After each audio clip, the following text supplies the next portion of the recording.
Nakuletea nyumba hii hapa. Hii nyumba bana inapatikana Chanika mwisho, manispaa ya Ilala, Dar es Salaam. Hii nyumba inauzwa bei milioni 23 tu za Tanzania, milioni 23. Kama unavyoona majirani, mtaa safi kabisa.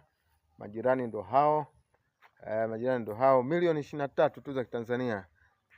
Sifa ya nyumba bana, ina vyumba vitatu, kimoja master, sitting, jiko pamoja na public toilet. Ni nyumba safi kabisa, milioni 23, milioni 23. Kama unavyoona mazingira yake, milioni 23. Bwana, kupeleke mazingira ya ndani uone mazingira yake. Kisima cha maji ndio hiki hapo, si jambo la kuuliza katika swala la maji.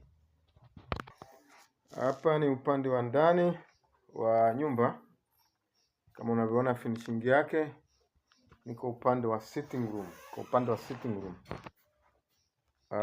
kama unavyoona nyumba tayari na gypsum. Ndio vyumba vitatu kama nilivyokueleza, kimoja ni master. Hii ndo public toilet, milioni 23. Inapatikana Chanika mwisho, manispaa ya Ilala, Dar es Salaam. Hapa ndo upande wa sitting. Basi mteja wangu, ukipata tangazo hili, piga simu ufike eneo husika. Kipendeza zaidi tuweze kufanya maongezi, biashara iweze kufanyika. Karibu sana.